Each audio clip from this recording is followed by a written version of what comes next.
Untuk kalian yang sedang mengejar mimpi, teruslah berproses karena proses tidak akan mengkhianati hasil. Aku seorang penyanyi, it's me, Ivy Alisa.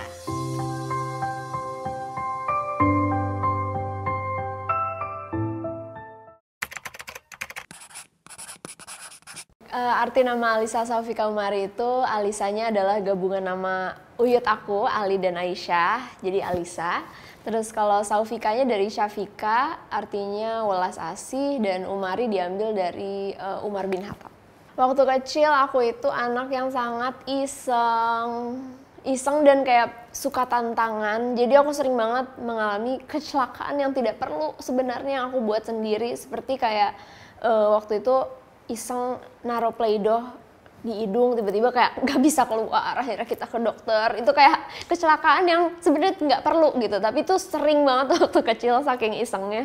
Terus juga penuh tantangan, jadi waktu itu ditantangin temen-temen aku anak cowok kayak, bisa nggak naik ke atas lemari itu? Oh bisa, kita kan kalau ditantangin kan. Pas kita naik ke situ, nah ini langsung berdarah. Nah banyak hal-hal keisengan aku yang sangat iseng sih waktu kecil. Kedekatan aku dengan orang tua bisa dibilang aku sangat beruntung punya orang tua seperti orang tuaku, karena kita tuh apa-apa tuh bisa discuss banyak hal bareng yang mungkin anak-anak lain bilang ini tabu banget untuk discuss hal ini pada orang tua, tapi alhamdulillahnya aku ngerasa orang tua aku tuh supportive banget dan open minded banget. Jadi kayak apa yang aku pikirkan tuh mereka nggak tolak mentah-mentah. Misalkan mereka nggak setuju nih sama pendapat aku, tapi mereka bukan yang kayak nggak setuju, bukan yang kayak gitu, tapi lebih kayak lihat plus minusnya dari segala sisi gitu. Jadi aku sebagai anak juga jadinya bisa lebih nyaman untuk cerita gitu. Kalau percintaan mungkin ya tipis-tipis lah ya, tapi kalau cerita lebih banyak diskusi soal karir biasanya. Kayak dulu kan zaman-zaman remaja gitu pasti aku juga walaupun udah berkarir dari SD, tapi lebih kayak apanya ya, path ke depannya tuh mau lewat jalan yang mana. Nah itunya tuh pasti masih banyak kebingungan, dan itu orang tua aku bantu banget untuk mikir kalau A tuh gimana, kalau B tuh gimana gitu. Jadi aku punya pandangan lain juga gitu loh. Jadi nggak semuanya aku pendam sendiri rasanya gitu. Kalau percintaan ya tipis-tipis lah. Nah kebetulan mama sama papaku tuh kayak satu frekuensi banget mereka. Jadi kayak aku bener-bener kalau discuss tuh beneran sama dua-duanya. Nggak bisa kayak kalau karir sama mama, sama papa misalkan, kalau percintaan sama mama nggak gitu. Jadi kayak segala hal dua-duanya tuh karena satu frekuensi deh mereka gitu, jadinya enak kalau diskusi langsung barengan, terus langsung ada pendapat A, kalau mereka nggak setuju pun ada pendapat B gitu. Jadi aku seneng sih, bersyukur.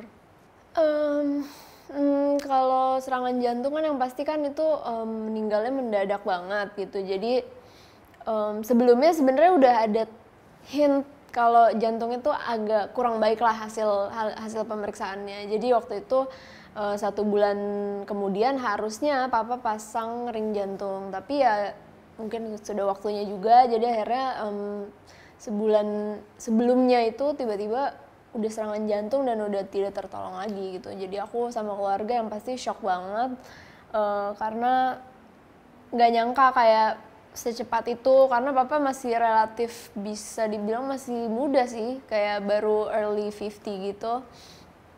Jadi pas mau tahu itu rasanya kayak ada banyak hal yang aku belum bisa tunjukin ke papa, kayak misalnya dulu harapan papa terhadap karir aku sebagai Ivy yang udah bersolo karir tuh seperti apa, dan sekarang goal aku sedikit-sedikit mulai tercapai tuh, tapi sayangnya papa nggak bisa lihat pencapaian-pencapaian yang sekarang aku dapetin gitu, dan itu kayak tapi ya semoga papa lihat di sana. Nah waktu itu tuh kondisinya bener-bener baru start pandemi banget gitu, jadi kita semua tuh lagi kebingungan kan gitu. Juga aku dengan karir aku, mungkin manggung tiba-tiba kan kayak stop gitu aja kan, walaupun ya udah akhirnya kerja dari rumah aja sebagai content creator gitu. Terus mama, papa, kakak semua kan maksudnya di rumah gitu, tapi kita semua tuh kayak tipe orang yang sangat suka bekerja gitu. Jadi waktu itu kita masih 50-50 gitu, kayak masih tetap kerja tapi kayak banyak di rumah kan, jadi kayak WFH itu tuh bikin bingung gitu loh gitu. Terus waktu itu aku ditelepon mbak aku di rumah, katanya papa aku pingsan gitu. Terus ya mungkin aku masih positive thinking, tapi kayak udah ada feeling kayak pingsan, kayak nggak pernah pingsan deh kayaknya seumur hidupnya gitu. Jadi akhirnya aku sebenarnya udah ada feeling kayak ini kayak bukan pingsan sih gitu. Jadi aku pas begitu ditelepon aku udah kayak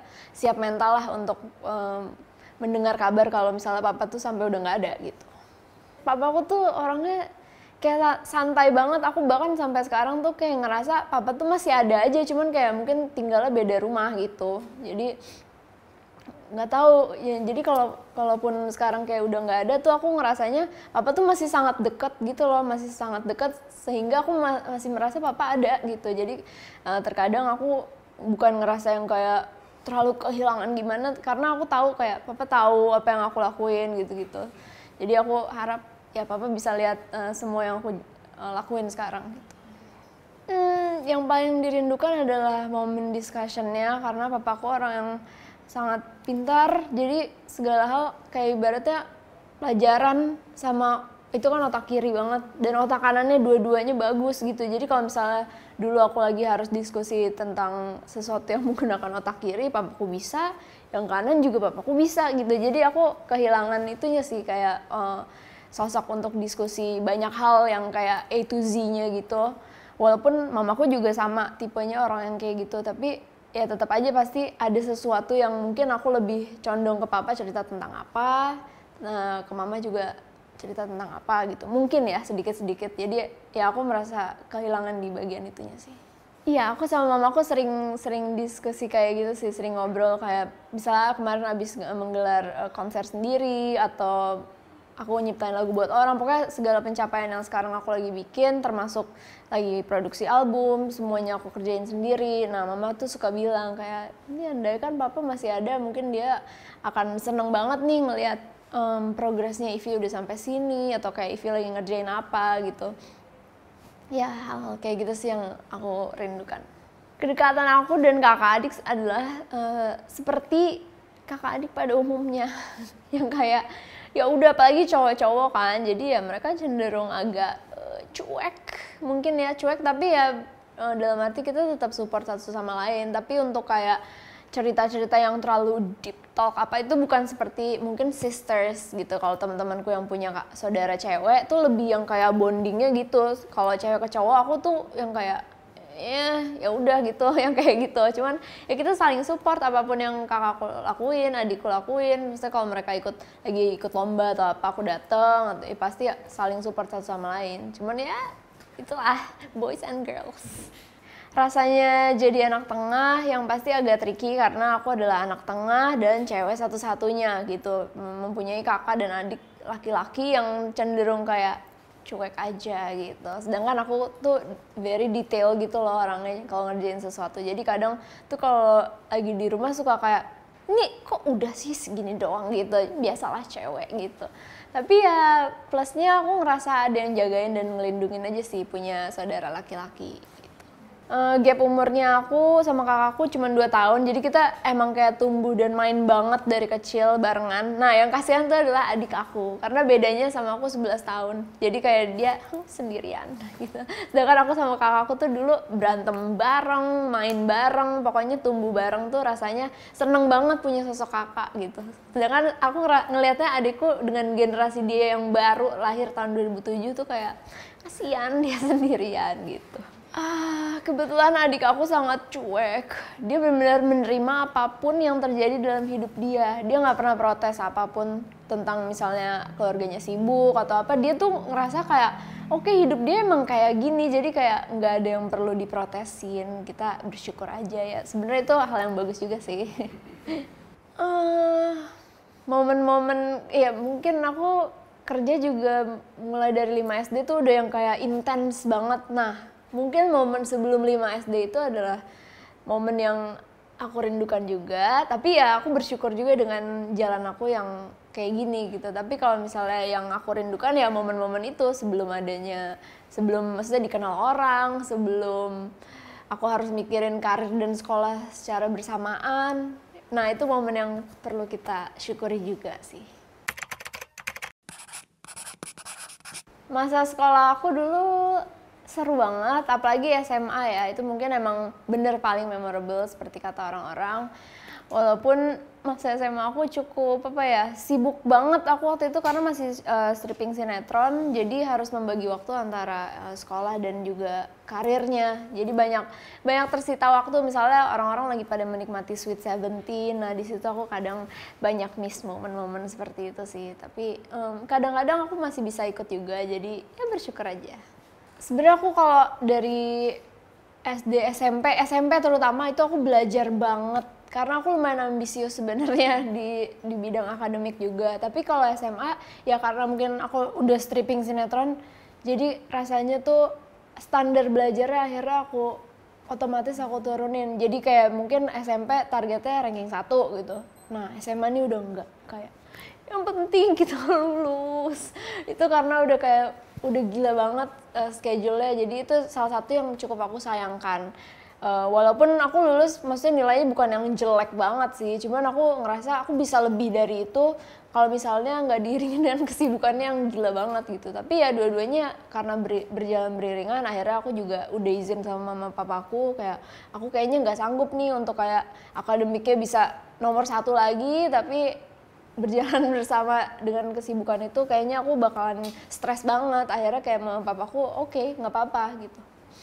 Bagi waktunya, waktu aku SMA itu jam 6:30 aku jalan, 5:30 aku jalan dari rumah sampai jam 3 pulang. Nggak pulang, kita lanjut ke Tambun. Tambun tuh deket Bekasi ya, kita syuting setiap hari, nggak ada liburnya, termasuk Idul Adha aja masih syuting juga.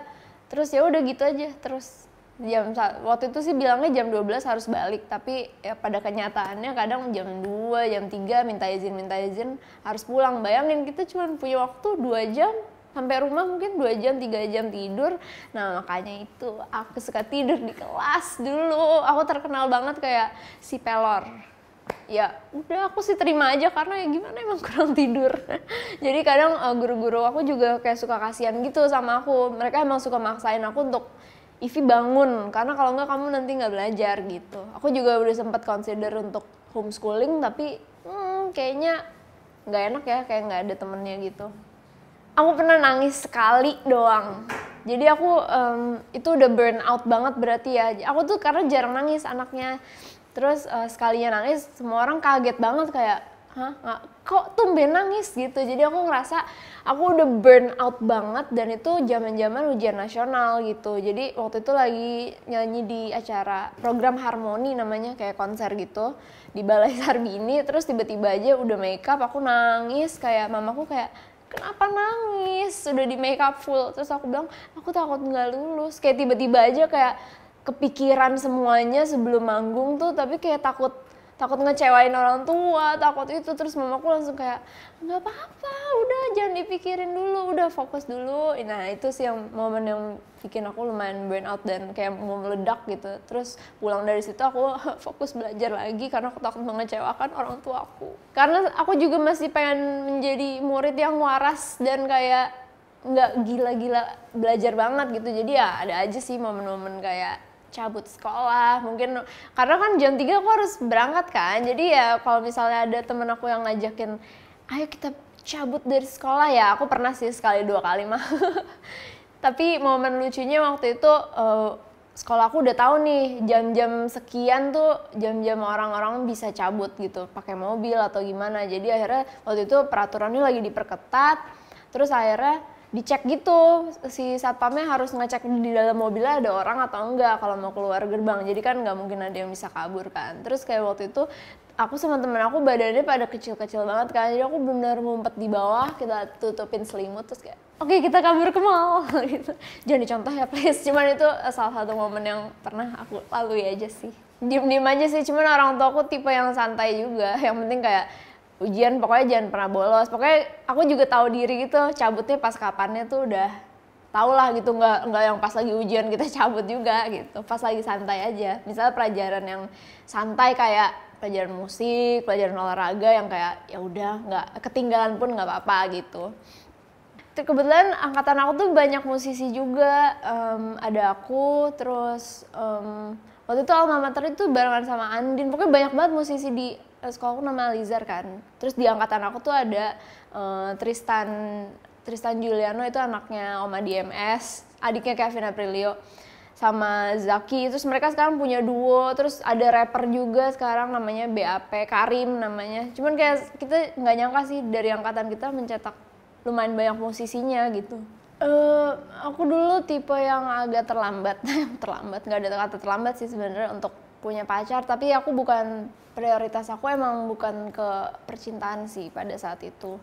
Dan ya udah tiba-tiba kalau misalnya kayak deket-deket doang aku nggak pernah bilang ke mama papaku karena malu, masih kecil malu gitu. Terus sedangkan teman-teman aku selalu kayak ini aja cocok, terus aku kayak nggak mau gitu. Jadi waktu itu momen dimana aku pertama kali aku pacaran itu kelas 2 SMA kalau nggak salah, dan itu kayak aku bilang ke sahabat dekat aku kan, udah nih, udah jadian. Terus kayak mereka heboh parah kan. Terus kayak aku saking terkenalnya takut sama cowok gitu, sampai kayak satu lapangan tepuk tangan karena aku punya pacar. Kayak segitunya.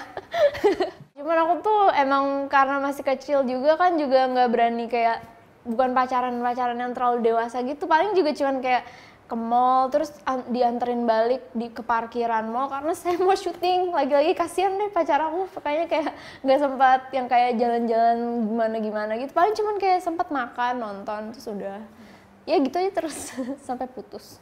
Hal-hal yang paling dirindukan dari SMA itu adalah kayak strict jam masuk. Kalau sekarang kan udah kerja tuh udah nggak ada yang kayak gitu. Kalau dulu tuh kayak nunggu bel, nunggu jam istirahat, nunggu bel pulang, itu rasanya sesuatu yang sangat aku tunggu-tunggu gitu. Sedangkan sekarang kalau di dunia kerja ya udah kita atur waktu sendiri. Itu sih yang aku kangenin.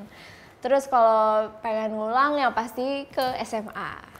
Aku sebenarnya bukan tipe orang yang pernah dibully. Waktu itu pernahnya tuh pas SMA ya biasalah kayak punya kakak kelas yang biasalah kalau SMA kan kayak bukan yang terlalu ngebully yang kayak gimana banget, tapi emang ada sedikit sama kakak kelas. Tiap lewat tuh pasti aku juga agak segan atau gimana. Terus waktu itu aku tuh ada momen aku main film, terus harus cat rambut gitu. Terus si kakak kelas aku ini salah satunya ada yang cat rambut juga. Terus waktu itu aku kedengeran sama akunya, jadi kayak aku ngerasanya nggak enak banget gitu. Terus aku akhirnya udah minta izin pakai surat gitu ke sekolah, kayak ini akan cuman bertahan sebulan karena ya syutingnya sebulan gitu. Terus kamu kok ngecat rambut, itu ke guruku, ke kakak kelasku. Terus akhirnya dia bilang kayak Ivi juga gitu. Terus aku kayak gitu sih. Terus jadi setiap aku lewat juga kayak dijutekin aja gitu. Cuman nggak pernah yang sampai dibully secara langsung gitu. Cuman itu aja aku ngerasanya tuh jadi nggak nyaman gitu loh, setiap lewat di sekolah, setiap ngelihat dia kayak ada dia gitu. Jadi kayak itu hal-hal yang ya kita sering temukan di sekolah, dan you're not alone. Pasti ada aja sih momen-momen nggak enak di sekolah.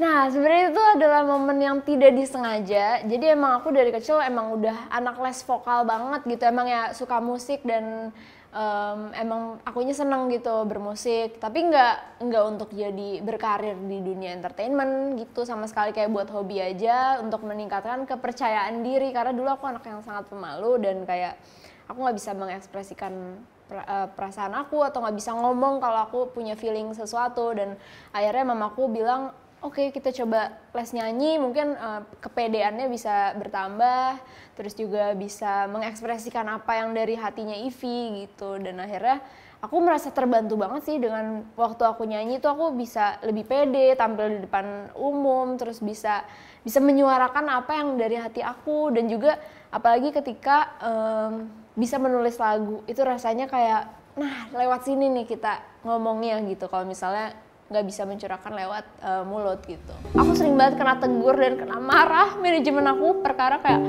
kalian itu nggak sopan, kayak takutnya orang itu ngerasa diketawain, padahal kita kayak malu parah. Terus tapi aku kayak ngelihat manajerku kan, dia udah ngakak parah kayak kok bisa lah soak tiba-tiba. Aduh, banyak banget pasti momen lika-liku yang aku udah hadapin. Seperti kayak waktu aku memutuskan jadi solo karir, aku tuh mengerjakan semuanya kan independen kan, maksudnya nggak pakai label, emang memutuskan nggak pakai label waktu itu. Dan aku belajar banyak hal, dan waktu itu ada rasanya kayak ini kok semuanya aku sendiri sih, kayak nggak punya support system. Itu tuh yang aku rasain.